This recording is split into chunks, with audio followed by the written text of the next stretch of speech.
एक साधु जी थे गोवर्धन में।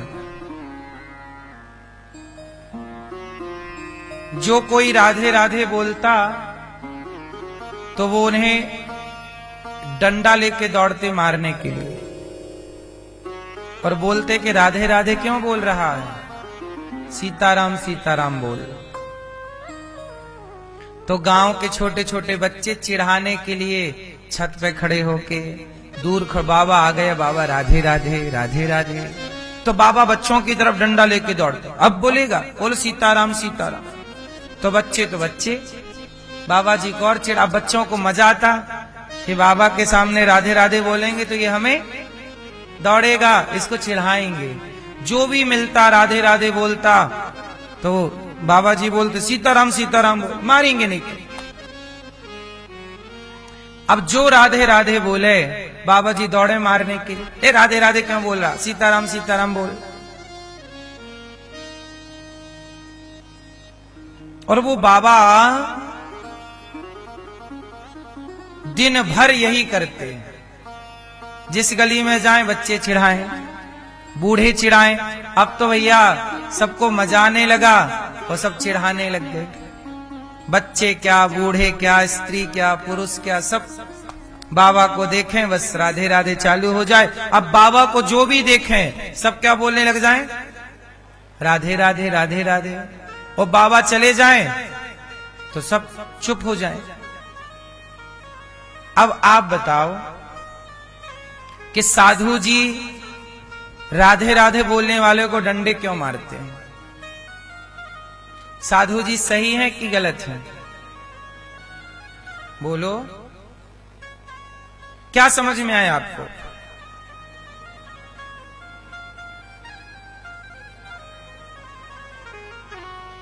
साधु जी से बोला गया कि महात्मा जी आप ऐसा क्यों करते हो?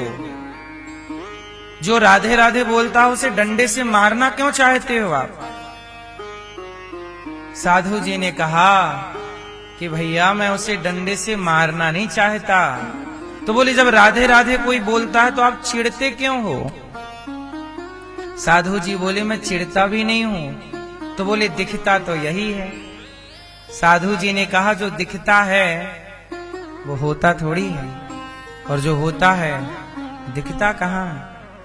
सुनो, मैं राधे राधे बोलने वालों को इसलिए लाठी लेके दौड़ता हूं ताकि वो मुझे चिढ़ाने के बहाने और राधे राधे का जाप करें और राधे कृष्ण बोलें। यदि मैं ना चिढ़ूंगा, अब छोटे छोटे बच्चे भी राधे राधे बोल रहे हैं, चलो मुझे चिढ़ाने के लिए ही सही 1 घंटे यदि वो मुझे चिढ़ाए तो 1 घंटा उनका भजन हुआ कि नहीं? 1 घंटा उनके मुंह से राधे राधे निकला कि नहीं? तो कुल मिला के मेरा काम है सबको भजन में लगाए रखना। तो देखो, कई बार व्यवहार की प्रधानता नहीं होती, व्यवहार के पीछे के भाव की प्रधानता होती है ना। अब व्यवहार तो उनका बुरा है कि वो मार रहे हैं। अब देखने में तो यही लगेगा कि भाई ये राधा जी के विरोधी हैं। देखने में सीधा यही साबित हो रहा है कि ये विरोध मानते हैं, पर भीतर की बात क्या है? कई बार आप लोग संतों का विरोध करने लग जाते हैं, बाहर की बात देखकर, बाहर के भाव को देखकर, भीतर के भाव को देख नहीं पाते। इसलिए लोग संतों का अपराध कर बैठते हैं कि वो बात किस भाव से कही गई है ना। इसलिए कहता हूं कि कई बार हम लोग जो देखते हैं दिखता हुआ भी वो गलत होता है, और कई बार जो होता है वो दिखाई ही नहीं पड़ता। इसलिए कहता हूं कि भक्ति कैसी होती है? भक्ति व्यवहार में नजर नहीं आती। भक्ति व्यवहार का विषय नहीं है, भक्ति भाव का विषय है। व्यवहार तो क्या है? एक बार कबीरदास जी महाराष्ट्र गए। कबीरदास जी तो जनाबाई के बारे में बड़ा सुना था कि महाराष्ट्र में जनाबाई रहती है, बड़ी भक्त है। कबीरदास जी महाराष्ट्र गए और जनाबाई का पता पूछते पूछते गांव में गए। अब वहां पर दो महिलाएं लड़ रही थीं आपस में। तो कबीरदास जी ने उस लड़ती हुई महिला से पूछा कि देवी, ये जनाबाई कहाँ रहती है? तो वो लड़ने वाली महिला बोली, बाबा मैं ही जनाबाई हूं, बताओ क्या काम है? कबीरदास जी तो अवाक रह गए, हे भगवान, मैंने तो सुना था कि ये बहुत बड़ी भक्त है, पर ये तो पड़ोसन से लड़ रही है। अच्छा, उस समय जनाबाई की लड़ाई चल रही थी पड़ोसन से, और लड़ाई किस बात की थी? ओपलों की, कंडों की, कंडे, गाय का सूखा गोबर। जनाबाई बोली कि ये वाला ओपला मेरा है। ओपला मीन्स कंडा,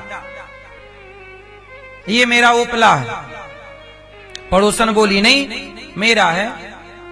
अब कबीरदास जी बैठ गए, बोले हे भगवान, मैंने तो सुना कि तो बहुत बड़ी भक्त है, ये तो ओपले के लिए लड़ रही है। कई बार व्यवहार ऐसे दिखता है कि ये भक्त हो ही नहीं सकता, इसलिए आप नहीं पता लगा सकते कि कौन भक्त है और कौन भक्त नहीं है। कबीरदास जी बोले कि अच्छा ये बताओ जना, ये तुम्हारा ओपला है, ये क्या प्रमाण है तुम्हारे पास? तो जना ने कहा, बाबा मेरे ओपले कान में लगाओ, जिन ओपलों से विट्ठल विट्ठल की ध्वनि आ रही है वो ओपला मेरा है। कबीरदास जी ने कान में लगाया ओपला, कंडा, सूखा हुआ गोबर, और जब कान में लगाया तो उस ओपले से आवाज आ रही थी, विट्ठल विट्ठल विट्ठल विट्ठल। मतलब जनाबाई ऐसी भक्त थी कि वो जिसे छू देती थी, जैसे कोरोना आपने जिसे छू दिया उसे भी कोरोना होने की संभावना हो जाती है, ऐसे भक्त जिसे स्पर्श भी कर लेता है, वह स्पर्श मात्र से वह भी भक्त हो जाता है। ओपले को छू रही है तो उससे विट्ठल की ध्वनि निकल रही है। ये कबीरदास जी जनाबाई को प्रणाम कर रहे हैं। वाह जनाबाई, तेरा व्यवहार देखकर कोई ना कहेगा कि तू भक्त है, पर तेरा भाव देख करके कह सकता है कि भक्त है। और भाव तक सब पहुंच कहां पाते हैं? सब व्यवहार में उलझ जाते हैं। सब क्या समझते हैं? अरे इनका व्यवहार देखो कैसा, व्यवहार देखो कैसा। संत का व्यवहार, अब बताओ, हनुमान जी इतने बड़े संत हैं, साधु संत के तुम रखवारे। हनुमान जी कौन है? साधु संत के तुम रखवारे। ये रखवारे हैं साधु संतों के श्री हनुमान जी। लेकिन हनुमान जी का व्यवहार कैसा है? हनुमान जी लंका गए तो वहां की एक राक्षसी ने रोक लिया, तो हनुमान जी ने एक मुठिका मारा मुंह में। अब बताओ, कोई साधु तुम्हारे मुंह में एक ठूसा मार दे तो तुम कहोगे काय का साधु, बताओ मारपीट कर रहा है। और हनुमान जी ने एक मुठिका मारा, मुठिका एक महाकपि हनि, रुधिर बमत धरनी ठनमनी। हाँ या ना? लंकनी तात मोर अति पुण्य बहुता, देख्यो नयन राम कर दूता। तात स्वर्ग अपवर्ग सुख धरिय तुला, एक अंग तूल न ताही सकल मिली, जो सुख लव सत्संग। हनुमान जी एक मुठिका मार रहे लंकनी को। व्यवहार से तो नहीं लगता कि मुठिका मारने वाला कोई साधु होगा, लेकिन मुठिका मारने वाले वो हनुमान जी हैं। कई बार आप लोग क्या कहते हैं आजकल सोशल मीडिया का जमाना है। सोशल मीडिया में वीडियो देखकर लोग जज करते हैं घर बैठ के साधु हैं कि नहीं है। अरे वीडियो में व्यवहार दिखता है, भाव नहीं। इसलिए संतों को परखना है तो कुछ टाइम संतों के पास रहिए। संतों को जानना है तो संतों के पास।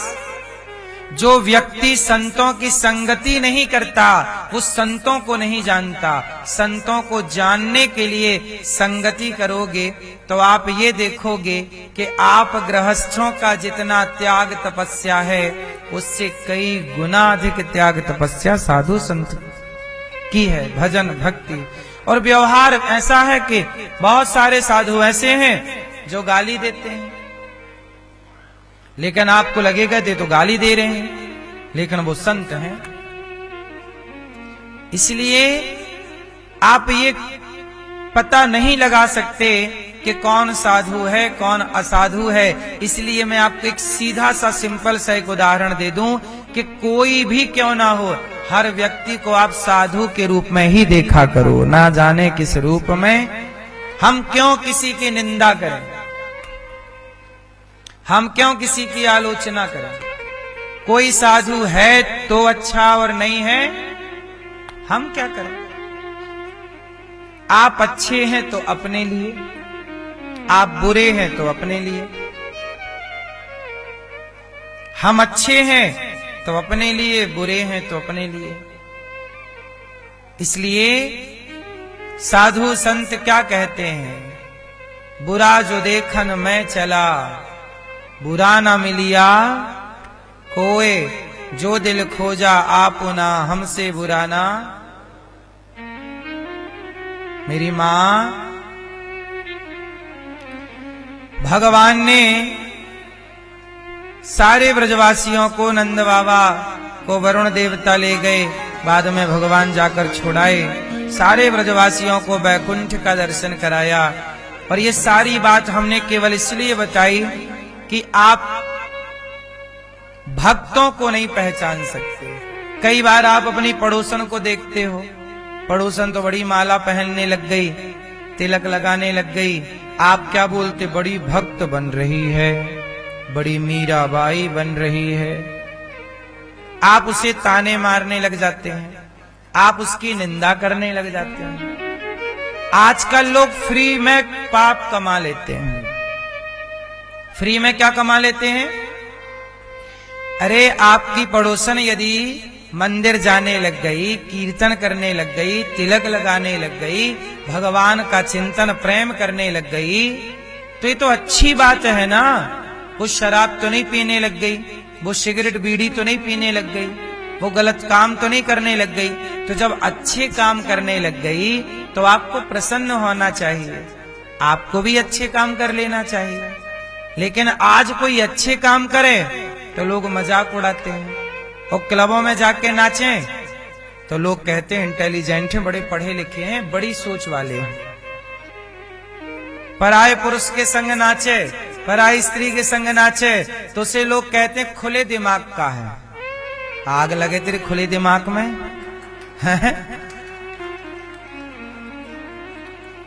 व्यभिचार को तू खुला दिमाग समझता है क्यों। पराई स्त्री के संग नाचे, पराये मर्द के संग नाचे तो लोग क्या बोलते हैं, खुले दिमाग का है। आज की जनरेशन है। और यदि सत्संग करे, पूजा करे, भगवान का चिंतन करे, सच बोले, धर्म पर चले, अरे ये तो पुराने जमाने के लोग हैं। कुत्ते की पट्टी उठाए तो खुले दिमाग की, और गाय का गोबर उठाए तो पुराने जमाने की घिसी पिटी सोच। बदल गया संसार। क्यों। कुत्ते की पट्टी उठाने को लोग मॉडर्न कह रहे हैं, फैशन है। तुम्हारी दादी अम्मा गाय की सेवा करती थी और गाय का गोबर उठाती थी। आज के लोग ना आज की जनरेशन गाय के गोबर से कहते हैं बदबू आती है, और कुत्ते की पट्टी ये बिस्तर पे करा लेते हैं, शायद इनको खुशबू आती हो उससे। क्यों? हाँ या ना? बदल गया संसार। देख तेरे संसार की हालत क्या हो गई भगवान, क्या से क्या हो गए देखते देखते। गाय से कुत्ते तक पहुंच गए।